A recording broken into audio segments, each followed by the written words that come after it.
ತಾಯಿಗೆ ತಕ್ಕ ಮಗನಾಗಬೇಕೆಂಬ ಮಮಕಾರ ಎತ್ತ ಅವರ ಕಡಲಲ್ಲಿ ತುಂಬಿಕೊಂಡಿದ್ದರು. ಆದರೆ ನಿತ್ಯ ನನ್ನ ಮನದಲ್ಲಿ ಕಾಣುತ್ತಿರುವುದು 10 ಮನೆಗಳನ್ನು ಮರೆಯುವ ಕುತಂತ್ರದ ಕಾರಣ.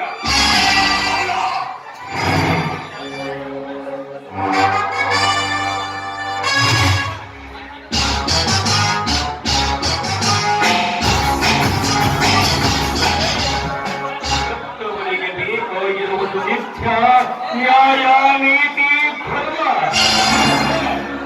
ಆದರೆ ಈ ಮಹಾನ್ ದೇಶನಿಗೆ ಬೇಕಾಗಿರುವುದು ನಿತ್ಯ ಎಂಡ ಖಂಡ ಯೌವನದ ಹೆಣ್ಣುಗಳು.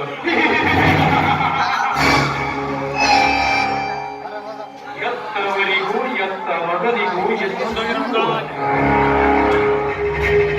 ಬಹಿರಂಗದಲ್ಲಿ ಬರುವುದು ಎತ್ತವರ ಶಕ್ತಿ.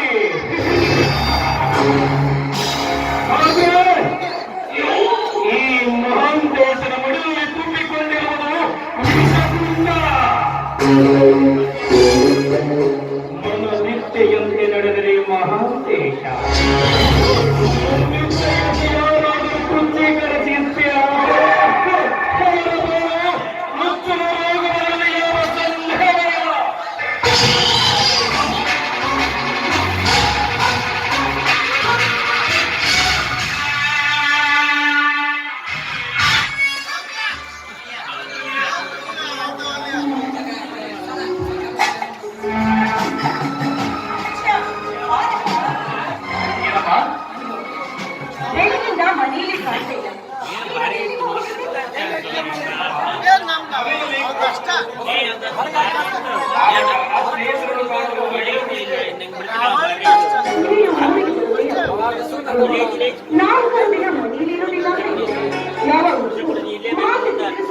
ಬೆಂಗಳೂರು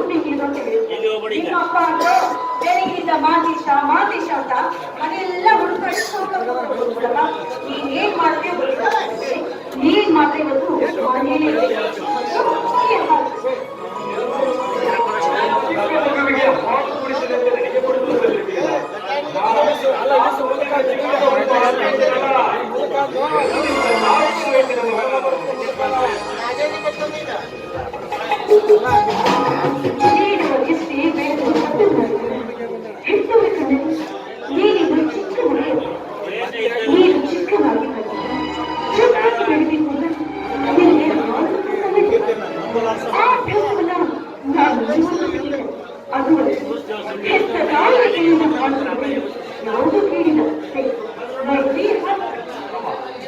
ಎತ್ತ ಕರುಳಿನ ಪ್ರೀತಿ ತಿಳಿಯಲಾರದೆ ಏನೋ ಮಾತನಾಡಿ ದೈವಕ್ಕನ ನಾನು ತಪ್ಪಾಗಿದ್ದೇನೆ ಮೇಡಮ್.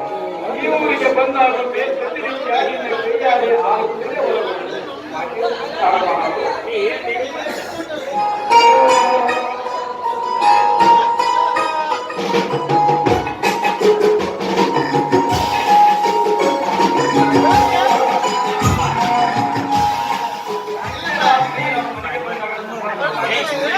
ಅಪ್ಪ ಏನಾದರೂ ತಿಳಿದುಕೊಂಡ್ರೇನಮ್ಮ? ನೀನು ಮಾಡಬೇಕು, ಆದರೆ ಕಣ್ಣಿಗೆ ಚಿತ್ರಿಸೋ ನೀನು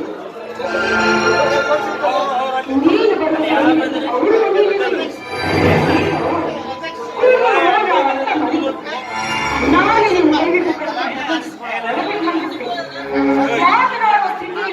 ಈಗಿರಲಿಲ್ಲ. ಈ ಮರಣದ ಪ್ರಗತಿಯ ಅರಿವು ಕೂಡ ನಿಲ್ಲಿಸಲಿಲ್ಲ.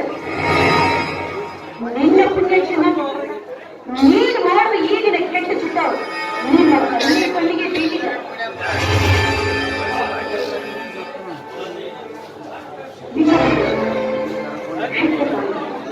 ಹೆತ್ತ ತುಳಿನ ಸಂಕಟದಿಂದ ನಾಳಿನ ಬಂದಿಯನ್ನು ನೀನು ಮಾನವಂತರು ಧರ್ಮವಂತರು.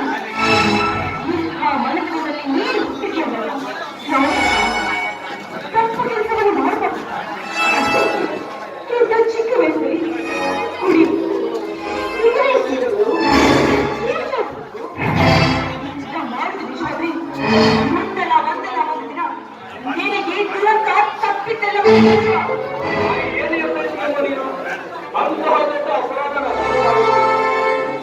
ಕಳ್ಳತನ ಅತ್ಯಾಚಾರ ಮಾಡಿದರೆ ತಪ್ಪಾಗುತ್ತದೆ.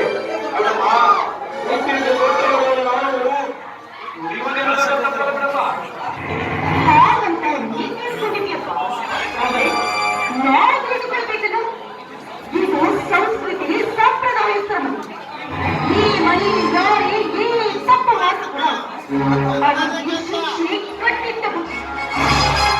ಆ ತಪ್ಪನ್ನ ನೀನು ಮಾಡಬೇಡ ಅಂತ ನಿನಗೆ ಎಚ್ಚರಿಕೆ ಕೊಡ್ತಾ ಇದ್ದೀನಿ. ಇನ್ನು ಮುಂದೆ ಯಾವ ತಪ್ಪಾಗುತ್ತೆ ನೆನಪುತ್ತಂತ ಈಗ ಮಾತುಕೊಡ್ತೀನಿ. ನಿನ್ನೆ ರಾತ್ರಿ ನಾವು ಹೊಂದಿದ್ದಕ್ಕೆ ಶಿಕ್ಷೆ ನೀಡುವುದಾದರೆ ನಿನ್ನ ಕೈಯಿಂದ ನನ್ನ ಕೆನ್ನೆಗೆ ನಾಲ್ಕು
ಏನೋ ತಾಯಿ ಮಗ ಸೇರ್ಕೊಂಡು ಏನೋ ವಿಚಾರ ಮಾಡುವಂತಿದೆಯಲ್ಲ. ನಿಮ್ಮದಾರಿಯೇ ಕಾಯ್ದೈತಿ. ಮಾಂತೇಶ ಬೆಂಗಳೂರು ಗೊತ್ತಾಗುತ್ತೆ. ಖರ್ಚಿಗಾಗಿ 10,000 ಹಣ ಬೇಕು ಅಂತ ಹೇಳ್ತಾ ಇದ್ದ. ಅಷ್ಟರಲ್ಲಿ ನೀವೇ ಬಂದೆ. ಮಹಾದೇವಿ, ನಿನ್ನ ಮಗನಿಗೆ 10,000 ಕೊಡುವುದಕ್ಕೆ ನನ್ನನ್ನು ಕೇಳಬೇಕೆ? 10,000 ಬೇಕೆ? 50,000 ರೂಪಾಯಿ ಬೇಕಾದರೂ ಕೊಟ್ಟು ಕಳಿಸು, ನನ್ನ ಅಭ್ಯಂತರವೇನಿಲ್ಲ. ಆದರೆ ಒಂದು ಮಾತು ಮಹಾಂತೇಶ, ನಿನ್ನ ಹತ್ತಿರ ಕೇಳುವ ಒಂದು ಮಾತಿದೆ. ನಿಮ್ಮ ಮಾತು ತಪ್ಪದೇ ಪಾಲಿಸ್ತೀನಿ. ನೋಡು ಮಹಾಂತೇಶ, ಈ ಮನೆಗೆ ನೀನು ಒಬ್ಬನೇ ಮಗ. ಈ ಮನೆಯ ಆಸ್ತಿಯಲ್ಲಿ ಬರುವಂತಹ ಈ ಮನೆಯ ಆಸ್ತಿ ಅಂತಸ್ತಿಗೆ ನೀವೇ ಸರ್ವಾಧಿಕಾರಿ. ಮುಂದೊಂದು ದಿನ ಈ ಮನೆಗೆ ಯಜಮಾನನಾಗಬೇಕಾದವನು. ನಮ್ಮ ವಯಸ್ಸು ಇಳಿಯುತ್ತಾ ಹೋಗುತ್ತದೆ, ನಿನ್ನ ಬುದ್ಧಿ ಬೆಳೆಯುತ್ತಾ ಹೋಗುತ್ತದೆ. ಆದರೆ ನಿನ್ನ ಬೆಳೆಯುವ ಬುದ್ಧಿಗೆ ಸಂಸ್ಕೃತಿ, ನಿಷ್ಠೆ, ಸಂಪ್ರದಾಯ ಬಹಳಷ್ಟು ಪರಿಶುದ್ಧವಾಗಿರಬೇಕು. ಪರಿಶುದ್ಧವಾದ ಕನಸನ್ನು ಕಂಡು 10 ಜನ ಮೆಚ್ಚಿಕೊಳ್ಳುವಂತಿರಬೇಕು. ಶುದ್ಧವಾದ ಇಚ್ಛೆಗಳನ್ನು ಕಿಚ್ಚಿನಲ್ಲಿ ಬಿಟ್ಟು ಸತ್ತ ಚಿನ್ನದ ಕೈಗಳನ್ನು ಹೊಂದುವಂತೆ ಕಾಣಬೇಕು. ಈ ಮನೆಯ ಮುಚ್ಚಿನ ಹಾರವಾಗಿ ಅಪ್ಪಾಜಿ, ನಿಮ್ಮ ಮಾನ ಮರ್ಯಾದೆ ಎಂಬ ಶಿಖರದಲ್ಲಿ ನಿಮ್ಮ ನ್ಯಾಯ ನೀತಿ ಧರ್ಮವಾಗಿ ಸದಾ ನಿಮ್ಮ ವಾಸ್ತವದಲ್ಲಿ ಬದುಕ್ತೀರಿ ಎಂದು ಮಾಡುತ್ತೇನೆ. ಮಗನಾದ ಮೇಲೆ ಸ್ವಲ್ಪ ನಂಬಿಕೆ ಇದೆ. ನಂಬುತ್ತೇನೆ ಮಹಾಂತೇಶ. ಹೆತ್ತವರ ಮಗನನ್ನು ನಂಬದೆ ಮತ್ತಾರನ್ನು ನಂಬಬೇಕು. ನೋಡು ಮಹಾಂತೇಶ, ನನ್ನ ಮಾತಿನಿಂದ ನಿನ್ನ ಮನಕ್ಕೆ ಸ್ವಲ್ಪ ನೋವಾಗಿರಬಹುದು.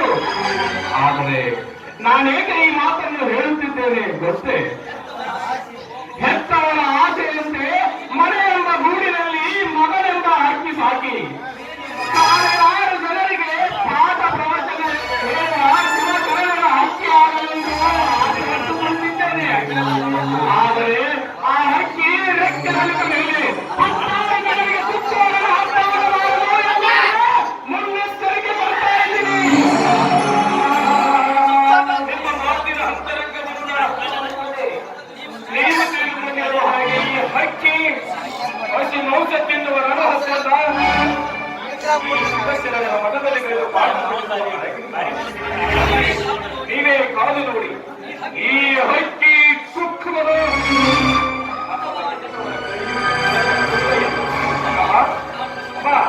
ಅಪ್ಪಾಜಿ, ನಾನಿನ್ನು ಹೊರಗೆ ಬರ್ತೀನಿ.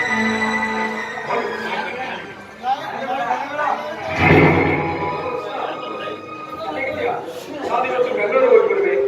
ನನಗೆ ತಾನೆ ಕನ್ಯಾವತಿ ಡ್ರೇಪೋರ್ ಮಾಡಿ ಪುಣ್ಯರಿಂದ ಆ 3-4 ದಿವಸ ಇರಬೇಕ್ರಿ. ಇಲ್ಲ ಇವತ್ತೇ ಅರ್ಜೆಂಟ್ ಕೆಲಸವಿದೆ, ಮತ್ತೆ ಸಮಯ ಸಿಕ್ಕಾಗ ಬರ್ತೀರಾ?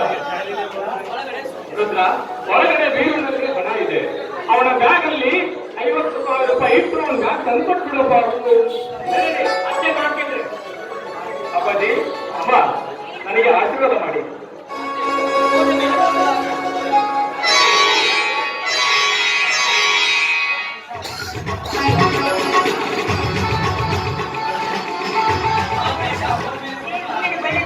ಸರಿನಾ?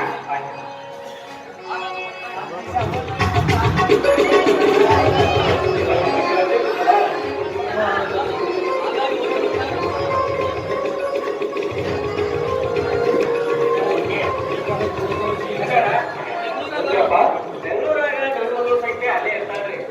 ಈ ವರ್ಷ ಏನ್ ಉಳಿಬೋದ್ರಿ? ನೀವು ಸ್ವಲ್ಪ ಅವ್ರನ್ನ ಭೇಟಿಯಾಗಿ ನಾವೆಲ್ಲರೂ ಚೆನ್ನಾಗಿದ್ದೀವಿ ಅಂತ ತಿಳ್ತಿರೇನ್ರಿ? ಅಲ್ಲಪ್ಪ, ಯಾವ ಕಾಲೇಜು ಎಲ್ಲಿ ತಲೆ ತಗೋಬೇಕು? ಅದೇ ನಿನ್ನ ಮಗಳ ವಿಳಾಸ ಏನಾದ್ರು ಕೊಟ್ಟು ಸರ್